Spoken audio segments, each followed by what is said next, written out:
আসসালামু আলাইকুম। বাংলাদেশ বেতার খুলনা, খবর পড়ছি আব্দুস সবুর।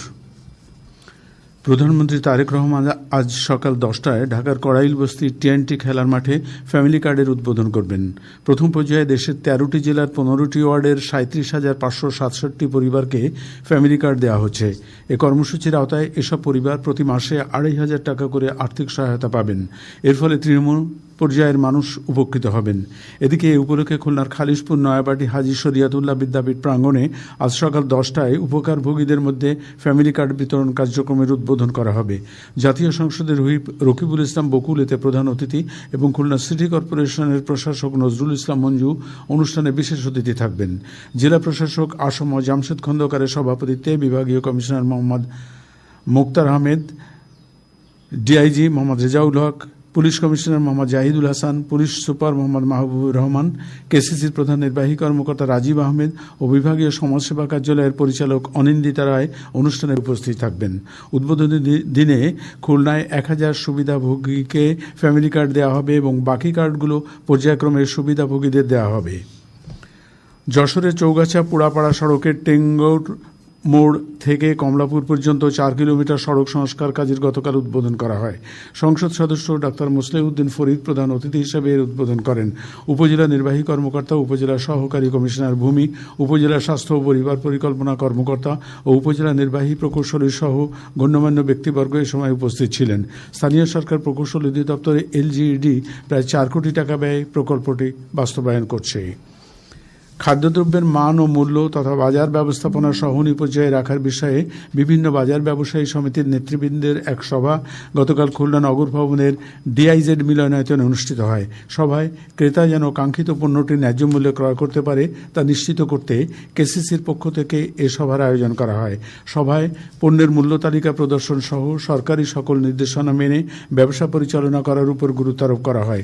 কেসিসি প্রশাসক নজরুল ইসলাম মঞ্জুর সভাপতিত্বে কেসিসির প্রধান নির্বাহী কর্মকর্তা, সচিব, প্রধান রাজস্ব কর্মকর্তা, এক্সিকিউটিভ ম্যাজিস্ট্রেট, স্থানীয় সরকার বিভাগের উপপরিচালক, স্থানীয় ভোক্তা অধিকার সংরক্ষণ অধিদপ্তরের সহকারী পরিচালক, সিনিয়র কৃষি বিপণন কর্মকর্তা, কেসিসির ভেটেরিনারি সার্জন ও বাজার সুপার সহ বিভিন্ন বাজার ব্যবসায়ী সমিতির নেতৃবৃন্দ সভায় উপস্থিত ছিলেন। মশাবাহিত রোগসহ অন্যান্য রোগ প্রতিরোধে প্রয়োজনীয় পদক্ষেপ নিতে জেলা পর্যায়ের এক সমন্বয় সভা গতকাল ঝিনাইদহ জেলা প্রশাসকের সম্মেলন কক্ষে অনুষ্ঠিত হয়। সভায় ডেঙ্গু সহ মশাবাহিত রোগ প্রতিরোধে সম্মিলিতভাবে কাজ করার আহ্বান জানানো হয়। এছাড়া বাড়ির আঙিনা, সরকারি বেসরকারি দপ্তর, শিক্ষা প্রতিষ্ঠান, ফুলের টব, প্লাস্টিকের পাত্র, ফ্রিজে জমে থাকা পানি ও পুরাতন গাড়ির টায়ারে জমে থাকা পানি পরিষ্কার রাখার উপর গুরুত্ব আরোপ করা হয়। জেলা প্রশাসকের সভাপতিত্বে পুলিশ সুপার, সিভিল সার্জন ও বিভিন্ন সরকারি বেসরকারি দপ্তরের কর্মকর্তা সহ সংশ্লিষ্ট কর্মকর্তাগণ এ সময় উপস্থিত ছিলেন। এদিকে সাতক্ষীরা জেলা পুলিশের মাসিক কল্যাণ সভা গতকাল পুলিশ লাইন্স ড্রিল শেডে অনুষ্ঠিত হয়।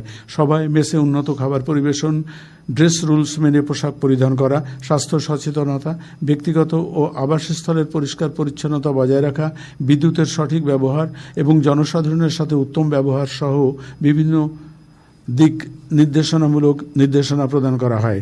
পুলিশ সুপার মোহাম্মদ আরিফিন জুয়েলের সভাপতিত্বে অতিরিক্ত পুলিশ সুপার, প্রশাসন ও অর্থ সহ জেলা পুলিশের ঊর্ধ্বতন কর্মকর্তাগণ এ সময় উপস্থিত ছিলেন।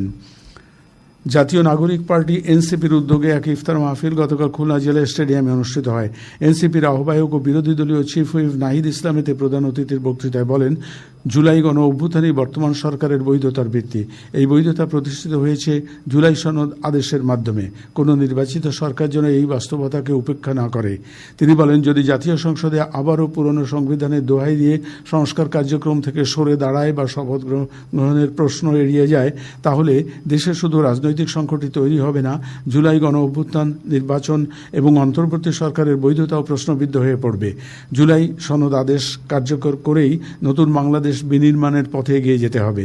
এনসিপি যুগ্ম সদস্য সচিব ও খুলনা বিভাগীয় সাংগঠনিক সম্পাদক ফরিদুল হকের সভাপতিত্বে এনসিপির মুখ্য সংগঠক এবং কুমিল্লা 4 আসনের সংসদ সদস্য হাসনাত আবদুল্লাহ, এনসিপির মুখ্য সমন্বয়ক নাসির উদ্দিন পাটোয়ারি, জামাতে ইসলামীর সেক্রেটারি জেনারেল মিয়া গোলাম পরোয়ার, খুলনা সিটি কর্পোরেশনের প্রশাসক নজরুল ইসলাম মঞ্জু, খুলনা 2 আসনের সংসদ সদস্য শেখ জাহাঙ্গীর হোসেন হেলাল, জাতীয় যুব শক্তির আহ্বায়ক অ্যাডভোকেট তরিকুল ইসলাম, জাতীয় ছাত্র শক্তির সভাপতি জাহিদ হাসান সহ কেন্দ্রীয় ও খুলনা বিভাগের নেতৃবৃন্দ অনুষ্ঠানে উপস্থিত ছিলেন।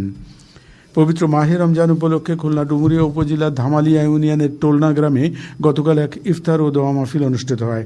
সংসদ সদস্য মোহাম্মদ আলী আসগার লবি এতে প্রধান অতিথি ছিলেন। ওয়ার্ড বিএনপির সভাপতির সভাপতিত্বে ইউপি চেয়ারম্যান সহ গণ্যমান্য ব্যক্তিবর্গ এ সময় উপস্থিত ছিলেন। পরে তিনি এলাকার সুধী সমাজের সাথে বিভিন্ন উন্নয়ন কর্মকাণ্ড নিয়ে মত বিনিময় করেন। এদিকে যশোরের বেনাপোল হাই স্কুল মাঠে গতকাল এক ইফতার ও দোয়া মাহফিল অনুষ্ঠিত হয়। সংসদ সদস্য মাওলানা আজিজুর রহমান এতে প্রধান অতিথি ছিলেন। পৌর জামাতে ইসলামীর আমিরের সভাপতিত্বে উপজেলা জামাতে ইসলামের আমির ও সেক্রেটারি সহ বিভিন্ন পর্যায়ের নেতৃবৃন্দ এ সময় উপস্থিত ছিলেন। এছাড়া চুয়াডাঙ্গা জেলা আইনজীবী সমিতির উদ্যোগে জেলা আইনজীবী সমিতি মিলনায়তনে গতকাল এক ইফতার ও দোয়া মাহফিল অনুষ্ঠিত হয়। জেলা ও দায়রা জজ, অতিরিক্ত জেলা ম্যাজিস্ট্রেট, অতিরিক্ত পুলিশ সুপার এবং জেলা আইনজীবী সমিতির সভাপতি ও সাধারণ সম্পাদক সহ জেলা আইনজীবী সমিতির সদস্যরা এ সময় উপস্থিত ছিলেন। একটি ভ্রাম্যমাণ আদালত গতকাল যশোরের কেশবপুর উপজেলার ঘোড়াপাড়ায় অভিযান চালিয়ে ভেজাল দুধ উৎপাদন ও বিক্রির অপরাধে 5 জনকে 1 বছর করে কারাদণ্ড এবং 1 লাখ টাকা অর্থদণ্ড প্রদান করেছে। এ সময় বিপুল পরিমাণ রাসায়নিক দ্রব্য সহ ভেজাল দুধ তৈরির উপকরণ জব্দ করে ধ্বংস করা হয়। উপজেলা নির্বাহী কর্মকর্তা এই অভিযানে নেতৃত্ব দেন। এদিকে অপর একটি ভ্রাম্যমাণ আদালত গতকাল সাতক্ষীরার কালীগঞ্জ উপজেলা মোড়ে 2টি প্রতিষ্ঠানে অভিযান চালিয়ে অতিরিক্ত দামে পেট্রোল বিক্রি করার অপরাধে 5,000 টাকা জরিমানা আদায় করেছে। সহকারী কমিশনার ভূমি অভিযানের পরিচালনা করেন।